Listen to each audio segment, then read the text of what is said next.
Did you really think you could move your parents into our house without asking me? I asked, my voice shaking with a mix of anger and disbelief. Ryan, my husband of 6 years, looked up from his laptop with a smirk that I had grown to hate. Oh, Amelia, don't be so dramatic. It's just for a while, and besides, you don't really have a say in this. His words felt like a slap in the face. This house, a lovely 2-story home in a quiet suburb, wasn't just any house. It was the home my grandparents had left me, where I wanted to raise our son, Lucas, away from the negativity of Ryan's family. Remember, the house is in my name. I replied, my hands clenched into fists at my sides. Ryan's smug look faded, and he looked uncertain for a moment. Our 2-year-old son, Lucas, walked into the room, and I forced a smile for his sake. He didn't know about the tension between us. His chubby hands reached up for me, and I picked him up, kissing his forehead, trying to calm down. I'm not okay with this, Ryan. Your parents have never respected me or our space. Why now? I asked, trying to keep my voice steady. Ryan shrugged, which made me even more frustrated. Their family, Amelia. You wouldn't understand. Family. The word echoed in my mind like a taunt. My own family, who ran a small but loved coffee shop in town, had always been my safe haven. The doorbell rang, interrupting our argument. Through the peephole, I saw them, Ryan's parents, with suitcases in hand, ready to invade our life. My heart sank. Fine, Ryan. Let them in, but this isn't over, I said, handing Lucas to him before opening the door. Amelia, darling, Ryan's mother said, walking past me without even looking at me. His father followed, a stern man who had barely acknowledged me since our wedding day. As they settled in, making themselves comfortable in my living room, I felt the familiar sense of being invaded. This was just the beginning, I realized. But as I watched them, something inside me changed. I was done being the obedient daughter-in-law, always bending to their wishes. I went into the kitchen, my mind racing. This was my home, my safe place, and I was ready to fight for it. The next few days became a blur of unwelcome changes. Ryan's mother, Elaine, had a way of making her presence felt in the most suffocating way. She rearranged my kitchen, criticized my parenting, and acted like our home was hers. Lucas shouldn't be eating that, Amelia. It's not healthy, Helene said one morning as I prepared Lucas's breakfast. I held back a sharp response, feeling the familiar sting of her judgment. He's fine, Elaine. It's just cereal, I said, shaking my head. In our house, we believe in a proper diet. You really should learn. Her comments were like needles, each one poking at my patience. Ryan, as usual, was no help, lost in his work and unaware of the growing tension. One evening, as I put Lucas to bed, Elaine barged into his room. He's still not sleeping through the night. You must be doing something wrong, she said. Her words were a blow to my confidence, making me feel like a bad mother.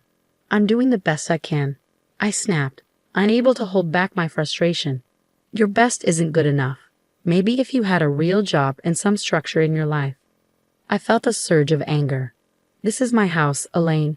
You're just a guest here. Don't forget that. Her laugh was cold and dismissive. Oh dear, Ryan never mentioned how out of touch you are. This is his house too, and as his mother, I have every right to be here. The next day, I hit my limit when I found Elaine in Lucas's room, going through his drawers. What do you think you're doing? I demanded, my voice shaking with anger. I'm just organizing. This room is a mess, she said without even looking at me. That's it.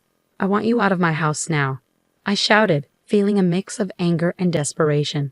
Elaine turned to face me, looking surprised but not sincere. Your house?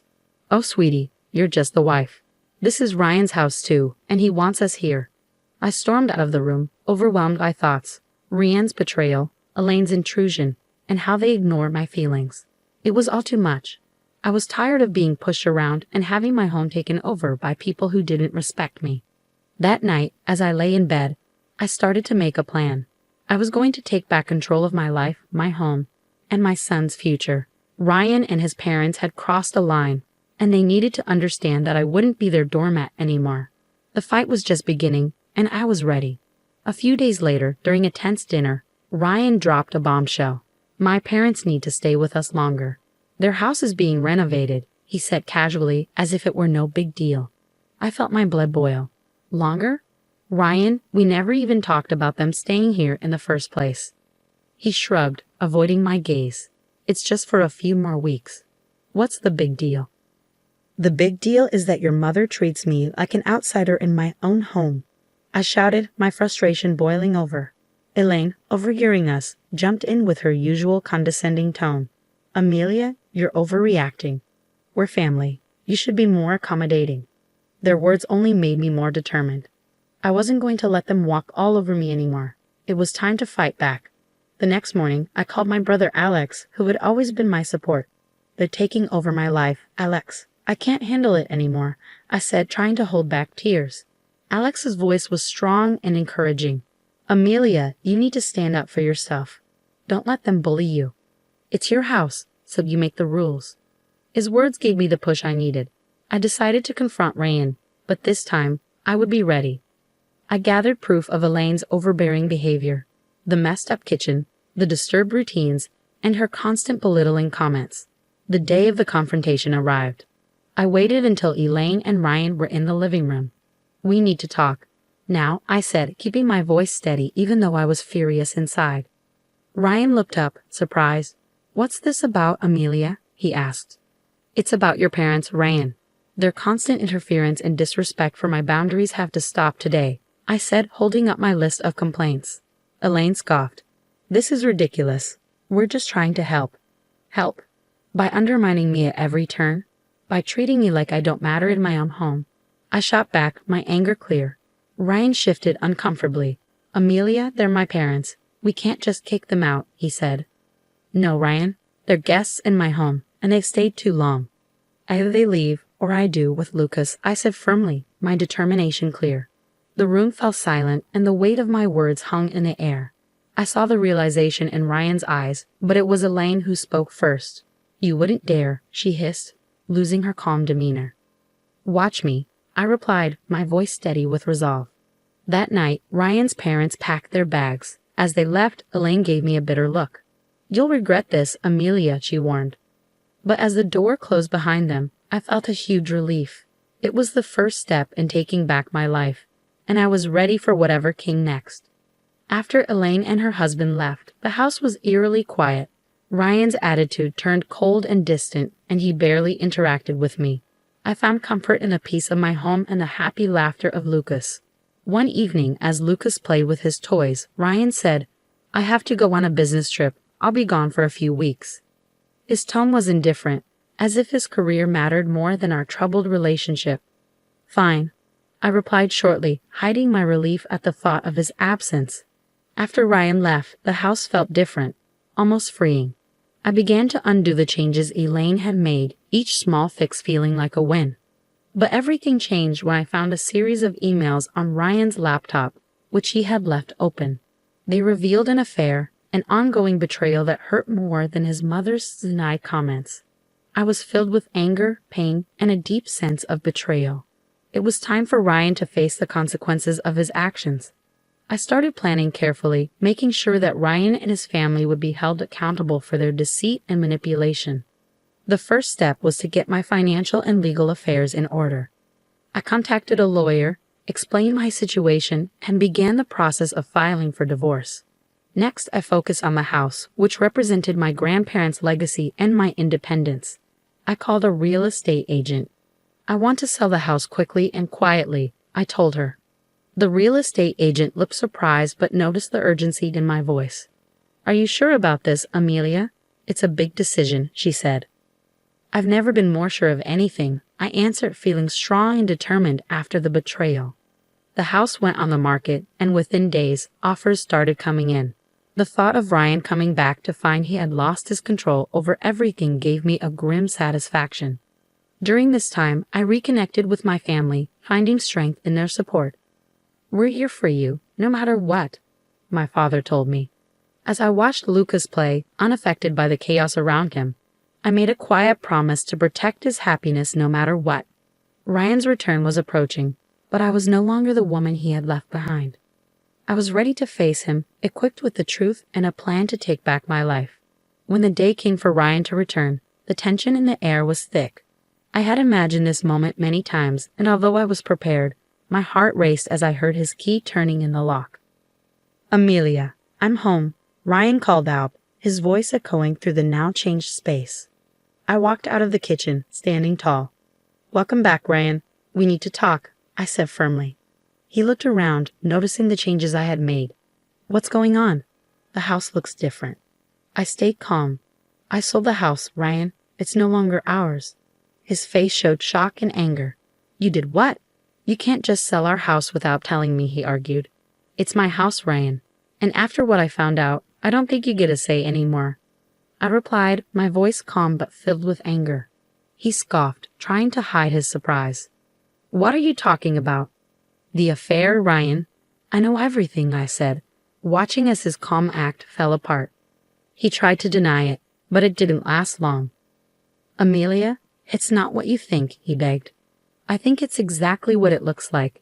You betrayed me and our family," I responded, my hurt clear in my voice. Ryan went from shocked to angry. "You're overreacting. We can work through this," he said. "There's no we anymore, Ryan." "I filed for divorce," I said, handing him the papers. The conversation turned into a blur of accusations and denials, but I stood firm. The man I had married was gone, replaced by someone driven by selfish desires. As he stormed out, promising to fight the divorce, I felt a mix of freedom and worry. I had taken the first step toward a new life, but I knew the struggle wasn't over. In the weeks that followed, everyone learned about our situation. Ryan's parents, who had been so confident and overbearing, were now caught up in the fallout from their son's actions. They tried to contact me, but I ignored them completely. I focused only on Lucas and finalizing the divorce. When the court hearing day arrived, Ryan looked defeated, finally realizing the gravity of what he had done. The judge granted me the divorce and custody of Lucas, and I felt a sense of justice. Ryan's attempts to reconcile after the hearing were ignored. "You made your choice, Ryan. Now live with it," I said, walking away from him for the last time. News of our divorce and Ryan's affair spread quickly, damaging his reputation and relationships. His parents, who had once been proud and judgmental, were now shunned by people who had previously respected them. As I walked out of the courthouse holding Lucas's hand, I realized this was not just an end but a new beginning, a fresh start for both of us, free from deceit and manipulation. The future was uncertain, but it was ours to shape. Life after the divorce felt like coming out of a long, dark tunnel into the light. I had regained control not just of the house, which was now sold, but of my life. Lucas, happily unaware of the adult issues, thrived on the love and stability I gave him.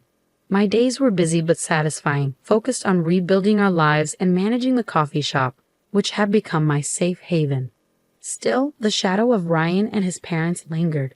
One day, as I was closing the shop, Ryan appeared, looking disheveled and desperate, so different from the composed man I once knew. "Amelia, please, I need to talk to you," he begged, his eyes searching mine for any trace of the compassion that used to be there. I hesitated, feeling a mix of emotions at the sight of him. "What do you want, Ryan?" I asked, trying to keep my frustration in check. "I can't afford the alimony and child support. I lost my job because of the scandal, and my parents, they are broke too," he admitted, his words hitting hard. "That's not my problem, Ryan. You made your choices, and now you have to deal with the consequences," I said firmly, closing the door on our shared past for good. As I walked away, leaving Ryan behind, I felt a sense of closure. The journey had been painful, full of betrayal and heartache, but it had led me to a place of strength and independence. Life moved on. Lucas grew up, his laughter and curiosity bringing joy to our home. The coffee shop thrived, becoming a warm, welcoming place for the community. I found happiness in simple pleasures: the smell of fresh coffee, Lucas's giggles, and the support of friends and family. Ryan and his parents became distant memories, their story a lesson on the consequences of betrayal and selfishness. My journey had taught me about resilience and the importance of standing up for myself. As I locked up the shop that evening, I looked at the sky, painted with hues of orange and pink as the day ended. I smiled, holding Lucas's hand tightly. Our future was uncertain, but it was bright. We were moving forward, one step at a time, into a new chapter of our lives.